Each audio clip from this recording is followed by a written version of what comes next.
start a new chapter, that is solution. So basically this chapter you have read already in class 9, and this chapter is more or less that is advanced version of that previous chapter what we learned in class 9. So basically the topic which we will cover today in this video will be what is solution, what are the various characteristics of a solution, means what are the various criteria which are to be fulfilled for a given solution, for a given mixture to be solution.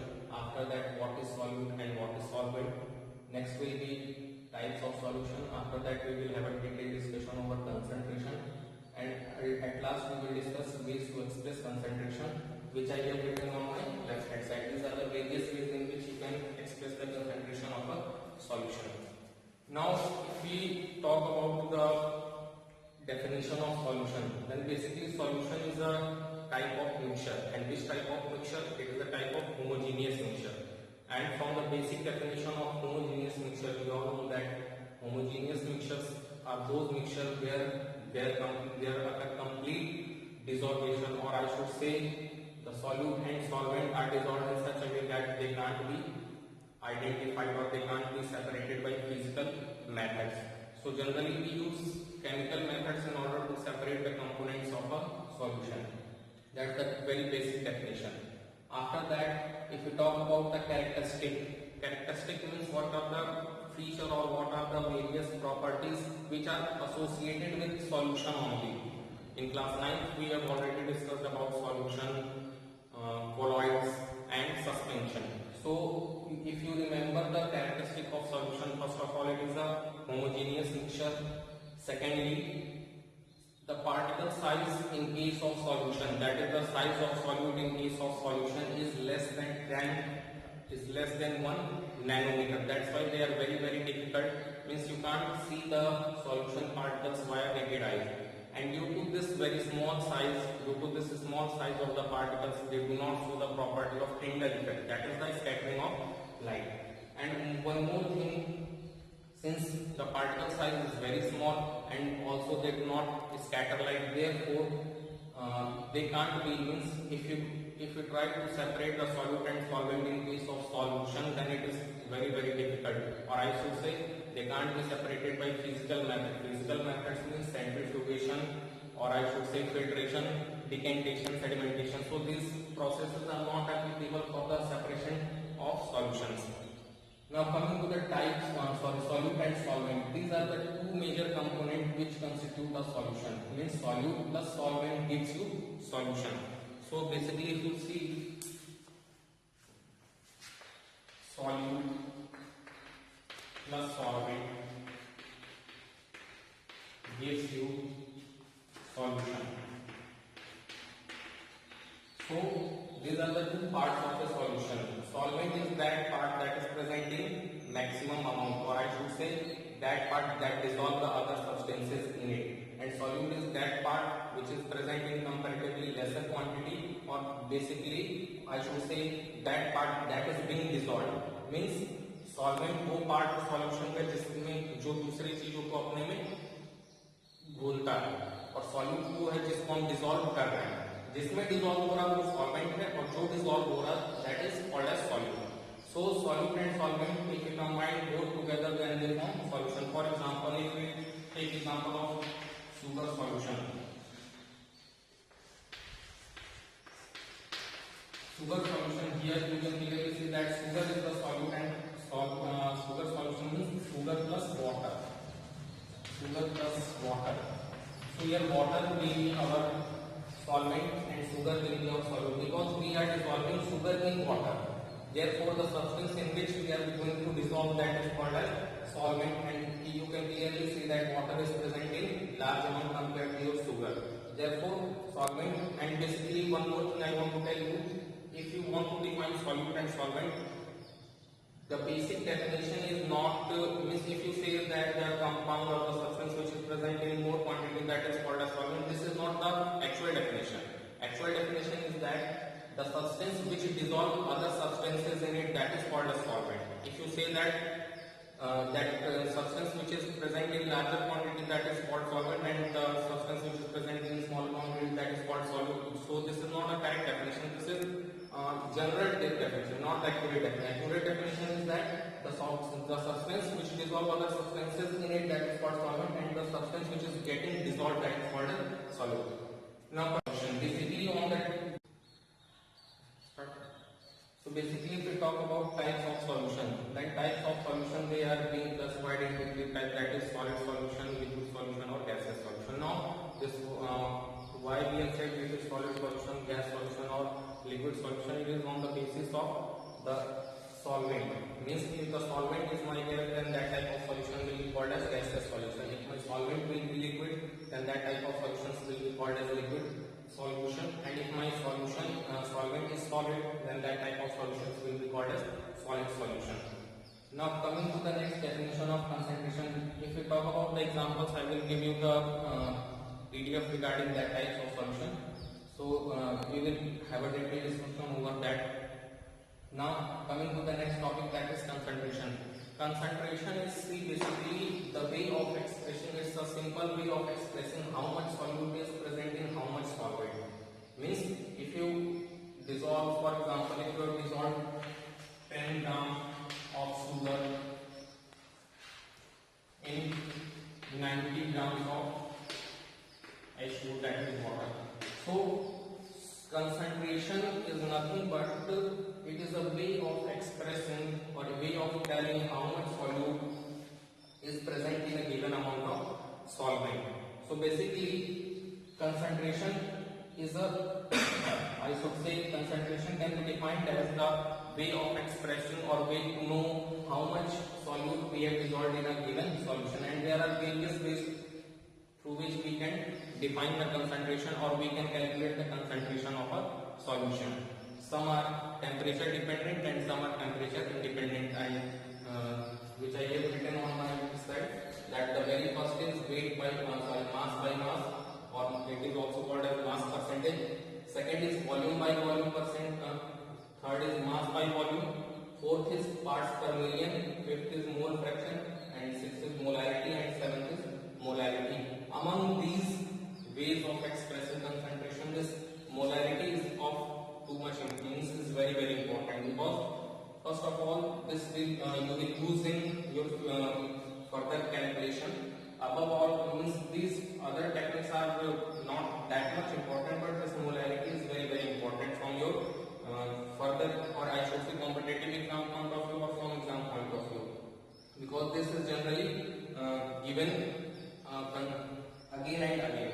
Now we will have a discussion, small discussion over the different types of different ways. So now coming to the very first way of expressing concentration, that is mass by mass, or it is also called as mass percentage.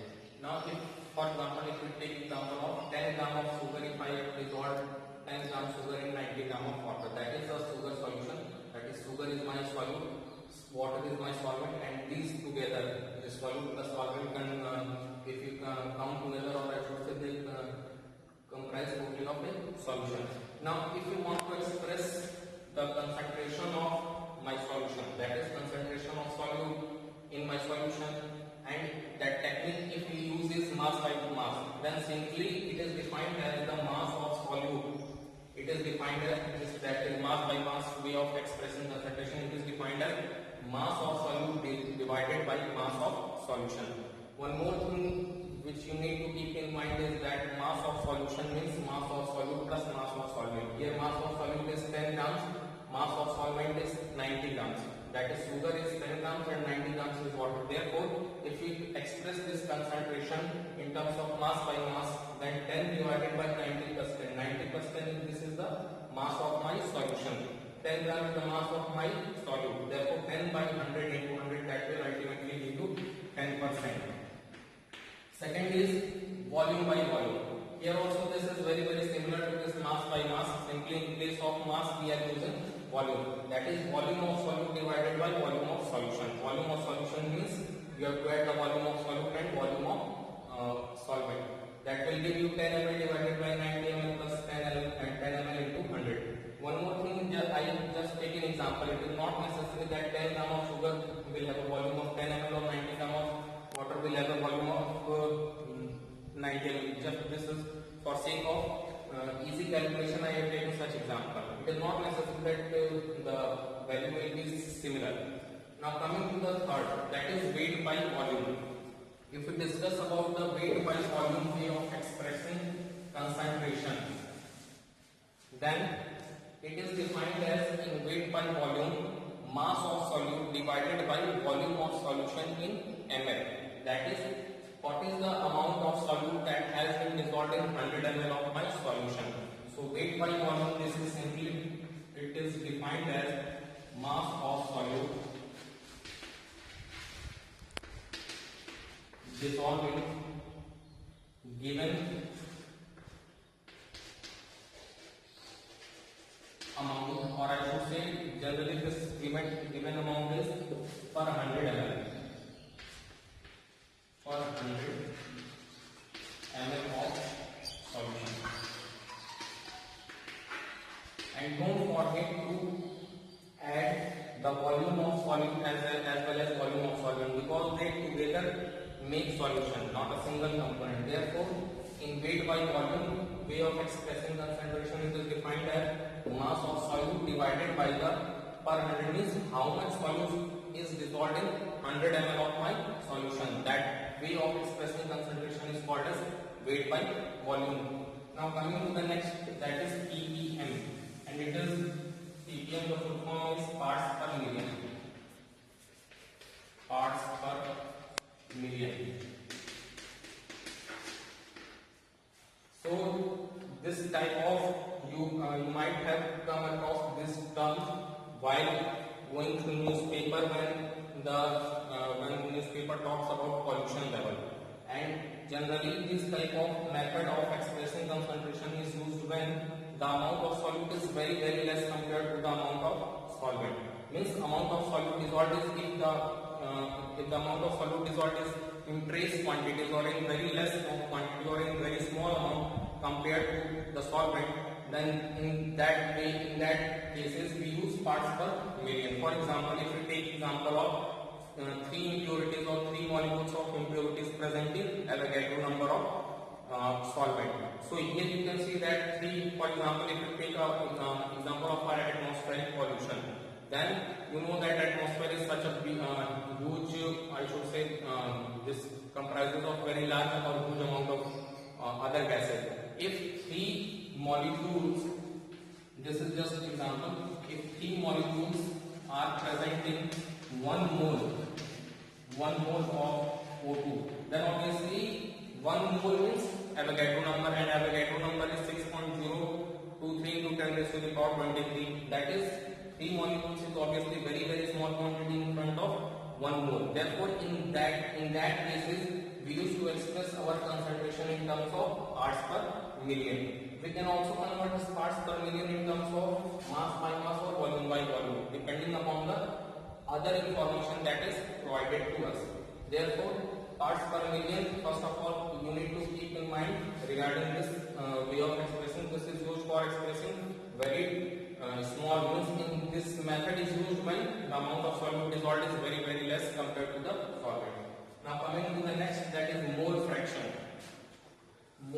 Coming to the next way of expressing concentration, that is mole fraction. Mole fraction is basically moles of solute divided by total number of moles. Total number of moles present in solution. So one thing you always keep in mind whenever I used to say solution, that means solute also and solvent also. So if I say that total number of moles present in solution, that means total number of moles of solute plus total number of moles of solution. In most of the you will find that the definition will be like this: mole of solute divided by mole of solute plus mole of solvent.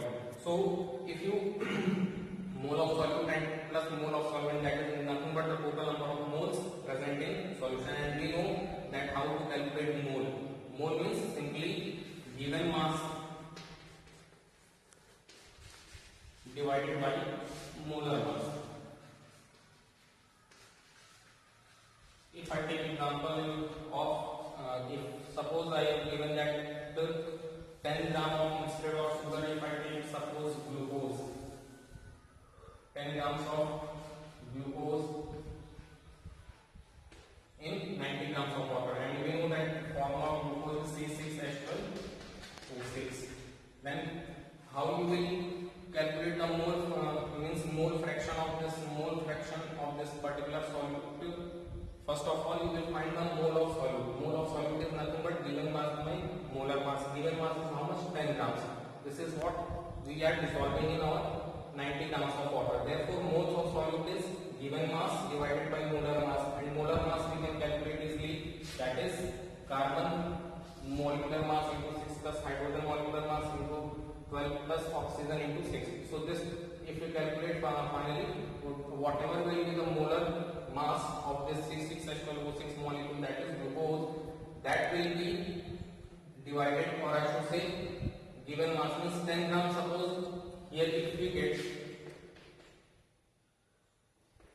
C6 means carbon is having a molar mass of 12, atomic mass means EMU or 12 unified mass, 12 into 6 plus 12 into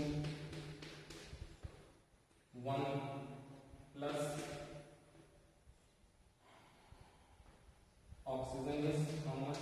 16 into 6.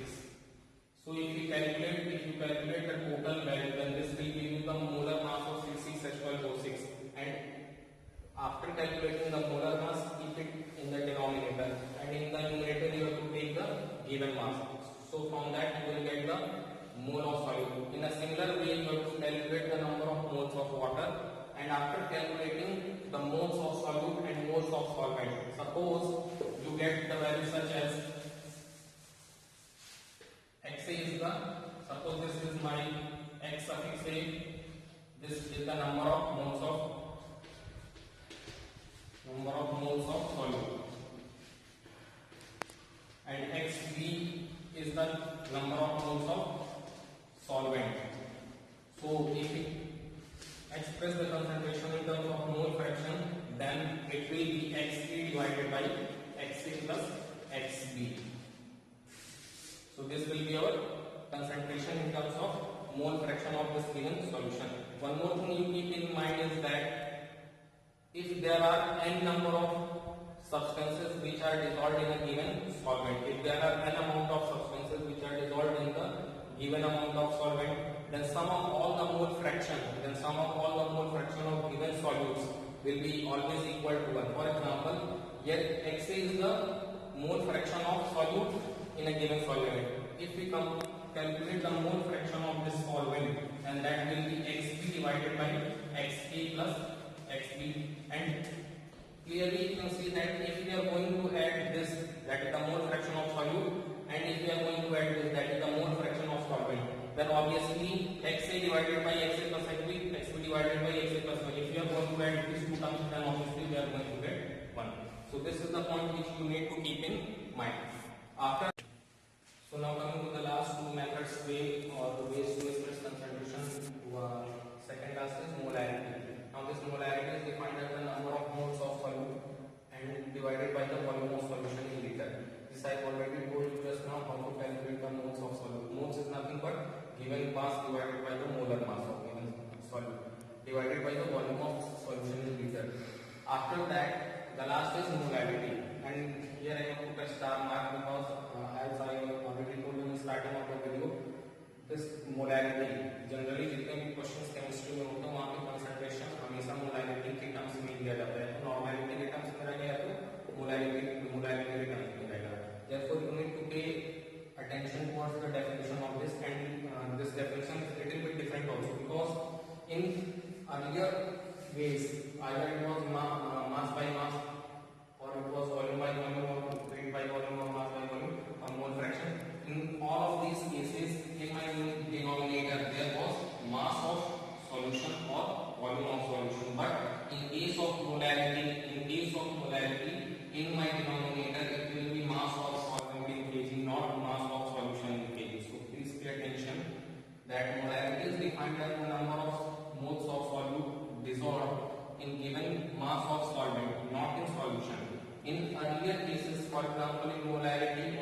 then all the definitions or all the different ways where we have which we have studied just now, wherever you encounter volume, in the definition, make sure that that particular way of expressing concentration will change with temperature, because volume of a given liquid, that is volume is the such quantity that it will increase or decrease the temperature. Along with the temperature change, the volume will also change. But wherever we are using mass, that will remain constant with decrease or increase in temperature. That is, the mass will not have any effect. Of increase or decrease in temperature. So these different methods we are used in different places. For example, if you see mass by mass, then you can clearly see this type of expressing concentration in medical field, in medical laboratory, I would say. So these different techniques have their own benefits and their own disadvantages. But you need to keep in mind that wherever you encounter volume in any of these methods, whenever you use volume, that particular method of expressing concentration will change with temperature. Thank you.